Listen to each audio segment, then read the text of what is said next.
Alcatraz Island, Horror Real Story, The Rock, ang bilangguan na hindi lang tao ang nakakulong, kundi mga kaluluwa rin.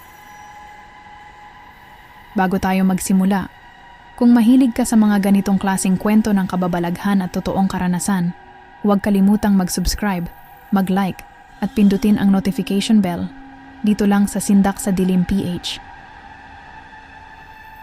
Sa gitna ng malamig at maalon na tubig ng San Francisco Bay, matatagpuan ang isang isla na kilala sa buong mundo, ang Alcatraz Island.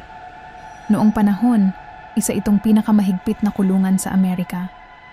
Dito ikinulong ang ilan sa pinakadelikadong kriminal. Mga taong walang takot, walang konsensya, at tila nawalan na ng pag-asa. Pero ayon sa mga kwento, hindi lang mga bilanggo ang nanatili roon. Itinatag bilang military prison noong 1800s at kalaunan ay ginawang federal prison noong 1934.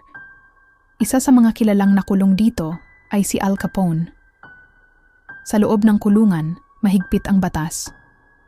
Walang awa ang mga guard at walang karapatan ang mga preso kundi mabuhay at magdusa. May isang bahagi ng kulungan na kinatatakutan ng lahat, ang D-Block.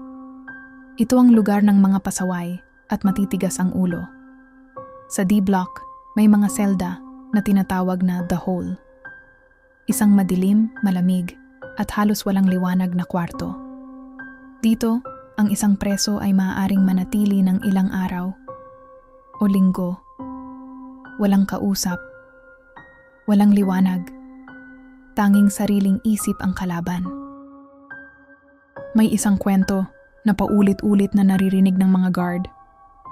Isang gabi, may isang preso ang inilagay sa isolation cell. Hindi siya mapakali. Sumisigaw siya ng sumisigaw. May tao dito. Hindi ako nag-iisa. May kasama ako sa loob. Pero wala namang ibang tao sa selda. Buong gabi siyang sumisigaw hanggang sa biglang tumahimik. Kinabukasan, nang buksan ng mga guard ang selda, patay na ang preso, walang sugat, walang marka ng pakikipaglaban. Pero ang nakakatakot, nakanganga ang mukha niya sa takot. At ang mga mata niya, tila may nakita siyang hindi dapat makita. May ilang guard ang nagsabi na, noong gabing iyon, may narinig silang kakaibang malamig na hangin at isang mahinang boses na hindi galing sa tao. Simula noon, maraming guard at bisita ang nag-ulat ng kakaibang karanasan. Sa D-Block, may mga pagkakataon na bigla na lang lumalamig ang paligid.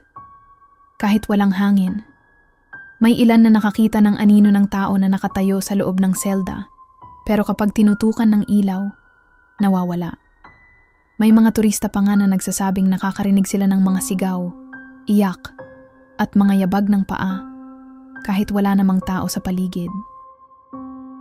Sa ibang bahagi ng kulungan, may mga guard na nakarinig ng kampana na kusang tumutunog. Kahit walang humahawak dito, mayroon ding kwento tungkol sa isang guard na nag-iikot sa gabi. Habang naglalakad siya sa hallway, napansin niyang may isang lalaking nakatayo sa dulo. Nakasuot ito ng lumang uniforme ng bilanggo. Dahan-dahan siyang lumapit. Pero habang papalapit siya, unti-unting naglaho ang lalaki. Parang usok na tinangay ng hangin. Ang presensya ni Al Capone, may isa pang misteryo na konektado kay Al Capone. Habang nakakulong siya sa Alcatraz, natatakot daw siya. Iba sa dati niyang tapang. Ayon sa mga ulat, sinabi niya na may multo raw na sumusunod sa kanya, isang lalaking dati niyang pinatay. Kaya madalas siyang tumugtog ng banjo sa loob ng kulungan para matabunan ng mga boses na naririnig niya. Hanggang ngayon, may mga nagsasabing sa gabi, may naririnig pa ring tunog ng banjo, kahit matagal nang wala si Al Capone. Ang isla na ayaw pakawalan ang nakaraan, isinara ang Alcatraz bilang prison noong 1963. Ngayon, isa na itong tourist spot. Pero kahit bukas na ito sa publiko, hindi nawawala ang mga kwento ng kababalaghan. Marami ang nagsasabing, ang isla ay parang may sariling alaala. Ang bawat pader, Ang bawat selda ay parang may kinikimkim na sakit, galit, at takot. At minsan, nararamdaman pa rin iyon ng mga bumibisita. Maraming salamat sa panunood at pakikinig hanggang dulo. Sana ay nagustuhan mo ang kwentong ito mula sa isang lugar na puno ng misteryo at kababalaghan. Kung naramdaman mo ang takot at ang kwento ay umabot sa puso mo, huwag kalimutang mag-iwan ng like, comment, at ibahagi ito sa iba.